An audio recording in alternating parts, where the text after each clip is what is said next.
estou toda animada porque começou nossa aula. Hoje, 11 de junho. Deixa eu te marcar.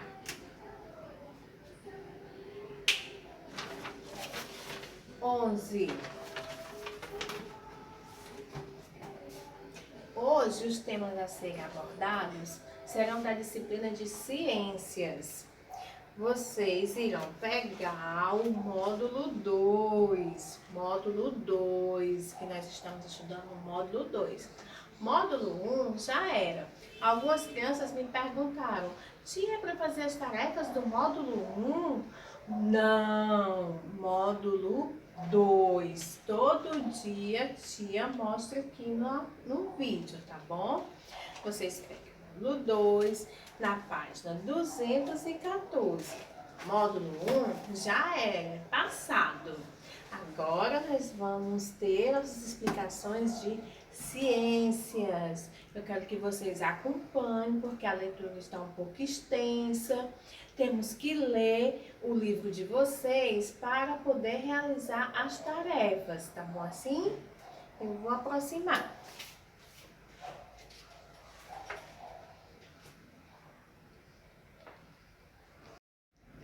Reprodução das plantas. Qual é a principal característica dos seres vivos? A principal característica dos seres vivos, crianças, é a existência de um ciclo de vida, ou seja, um ser vivo nasce, cresce, pode se reproduzir e morre. Agora eu sei como as plantas se alimentam, respiram e transpiram. Mas as plantas também se reproduzem? A garotinha perguntando, a garotinha da outra aula. Aí a mãe dela, claro, assim como os outros seres vivos, as plantas também se reproduzem, como a gente já sabe, não é? Agora nós vamos saber a maneira. Vamos lá. As plantas são seres vivos e, por isso, apresentam ciclo de vida. Ou seja, elas nascem, crescem, podem se reproduzir e morrem. Agora, vamos estudar a parte do ciclo de vida das plantas, a reprodução.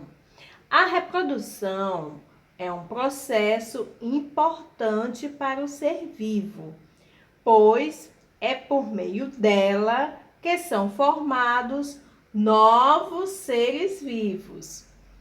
As plantas podem se reproduzir de diferentes maneiras. Algumas delas se reproduzem com o auxílio das flores, como mostra o esquema a seguir. Leia-o seguindo a ordem crescente dos números.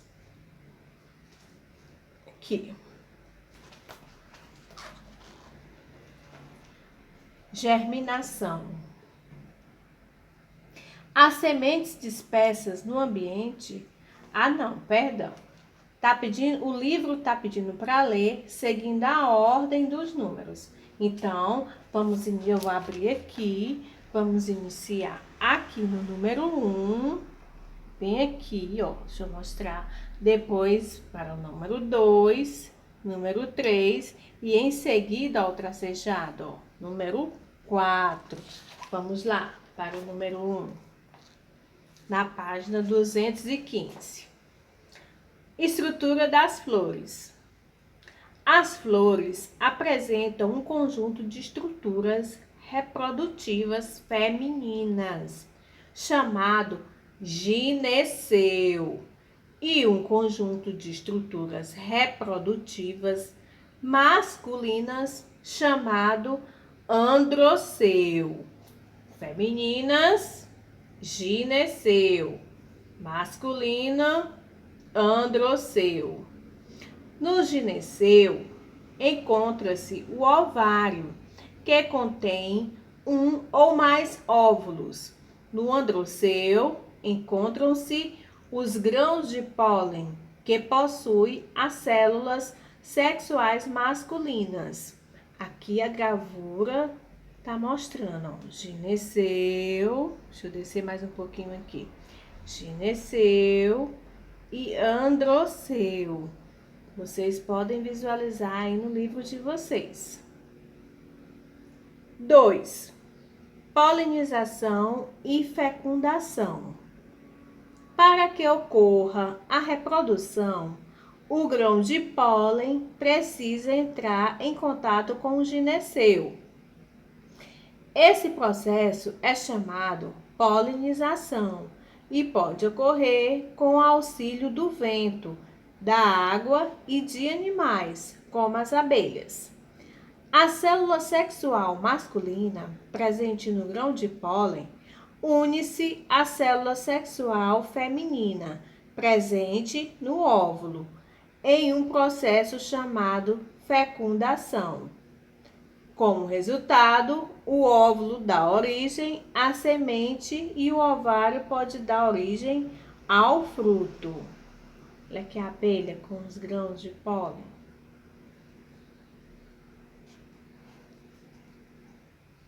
As plantas podem apresentar estruturas masculinas e femininas na mesma flor, ou apresentar também flores com estruturas masculinas e flores com estruturas femininas separadas. A quantidade de óvulos e de ovários também é variável. Leve para a sala. Aqui era se a gente estivesse na sala de aula. A gente poderia levar assim vasos de flores, né, para a gente observar. Aí na casa de vocês, crianças, vocês podem, com a ajuda, peçam ajuda do adulto para ver vasos de flores, se você tiver jardim ou gravuras, tá? Pesquisar também. Dispersão. As sementes podem ser liberadas dos frutos e espalhadas no ambiente em um processo chamado dispersão. Ela pode ser realizada pela própria planta, pela água, pelo vento ou por animais que se alimentam dos frutos e liberam a semente no ambiente. Olha aqui, ó, um dos animais, o pássarozinho comendo, aí ele vai levando, ó. Aí nisso cai do biquinho e já nasce, dá origem a outras plantas. 4. Germinação. As sementes dispersas no ambiente podem encontrar condições adequadas para se desenvolver e dar origem a uma nova planta, em um processo chamado germinação, que foi o que eu acabei de falar. Iremos passar então para a página 216. Continue acompanhando aí. Agora estratégias de polinização. Você já percebeu que existem flores com diferentes formatos, cores e aromas? Essas características das flores são estratégias que as plantas apresentam para atrair animais para a polinização. Esta daqui, ó, o nome dela, Rafflesia. A flor pode atingir até 1 metro de diâmetro. O cheiro de algumas flores é capaz de atrair insetos, como abelhas, mariposas, besouros e moscas, ou mamíferos, como os morcegos. A Rafflesia produz um cheiro de carne podre que atrai moscas, as quais auxiliam na polinização da planta. Aqui ao lado, uma orquídea. Orquídea erva-abelha. Pode atingir até 25 centímetros de comprimento. Algumas flores apresentam formatos semelhantes ao de animais, como a orquídea acima. Ela apresenta flores com formato semelhante ao da fêmea de uma vespa. O macho dessa vespa pousa na flor, confundida com a fêmea, auxiliando na polinização da planta. Agora aqui, reprodução vegetativa.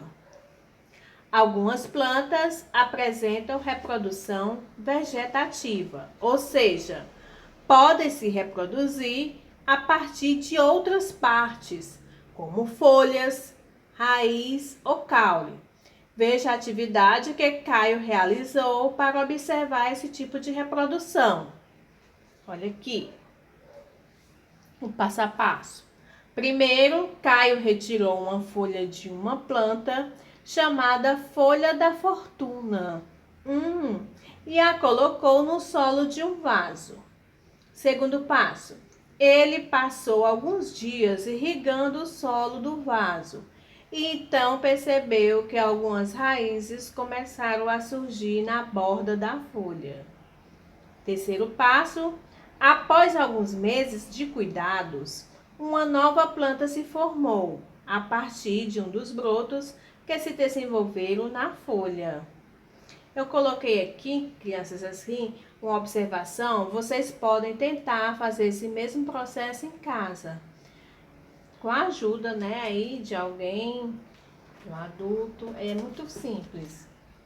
Na página 217 e 218 e 219, vou deixar para vocês fazerem leitura reflexiva em casa, que é só para recapitular. Nessas duas páginas são exercícios de fixação. Eu vou dar só uma leiturinha nessa para a gente concluir. Ligue corretamente os processos abaixo, a informação e a imagem que melhor representa cada um deles. Para isso, utilize um lápis de cor diferente para cada processo. Pode ser verde, vermelho ou roxo. Primeiro, polinização. Qual é esse processo? Polinização é o processo no qual os grãos de pólen de uma planta são levados até o gineceu de outra ou da mesma planta. Aí vem para cá, aqui, o esquemazinho mostrando, tudo bem direitinho. Dispersão. Dispersão é o processo em que a semente é levada para outros locais do ambiente. Olha aqui, o pássarozinho levando no biquinho, não é isso?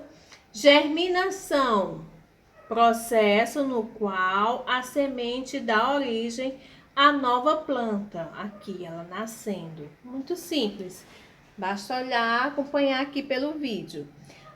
Na segunda questão, ao retornar para casa, após um passeio no parque, Giovanni percebeu que havia estruturas pontiagudas presas em sua calça. Eram frutos do carrapicho. Que processo da reprodução das plantas pode ser associado a essa situação? Pode ser, sabe o quê? Dispersão de frutos e de sementes, realizada por animais, nesse caso, pelo ser humano. Aqui, os frutos do carrapicho. Está um pouco grande, vamos passar aqui rápido para a página 218. As abelhas são consideradas importantes polinizadores. Diversos produtos agrícolas, como café, laranja, maçã, melão e maracujá, dependem da polinização realizada pelas abelhas. No entanto, nas últimas décadas, tem ocorrido um fenômeno preocupante. As abelhas estão desaparecendo do ambiente. Aqui uma abelhazinha, abelha polinizando uma flor de dente de leão. E tem por que as abelhas são importantes para as plantas? Porque as abelhas realizam a polinização de muitas plantas, auxiliando na sua reprodução. E tem B, como o desaparecimento das abelhas pode prejudicar a produção de alimento. Com o desaparecimento das abelhas, não ocorre a polinização e, consequentemente, não ocorre a produção de sementes e de frutos, reduzindo a quantidade de alimentos produzidos. O C, item C, pesquise em livros e revistas e na internet os motivos que estão levando as abelhas a desaparecer do ambiente. Utilize as informações para produzir um texto no caderno sobre esse assunto, no caderno que vocês dispõem em casa. D. As abelhas auxiliam a reprodução das plantas, mas também se beneficiam desse processo. Organize as letras seguindo a ordem das setas e descubra o nome de uma substância açucarada que as abelhas coletam nas flores para produzir o mel. É muito simples, a tia não vai nem dizer porque é tão fácil que não precisa nem eu falar. Gente, esse assunto ele está um pouco extenso, merece uma leitura mais detalhada para vocês se aprofundarem, fazer a pesquisazinha do item C com muito cuidado e observação. Na disciplina de hoje, os tópicos que foram abordados foram reprodução das plantas, germinação, estrutura das flores, polinização e fecundação, dispersão, estratégias de polinização e reprodução vegetativa. Eu desejo que vocês tenham um estudo mais aprofundado em casa, que realizem as tarefas. Se tiver alguma dúvida, pode entrar em contato no Zap, tá bom assim? Um bom dia e até o próximo encontro. Tchau!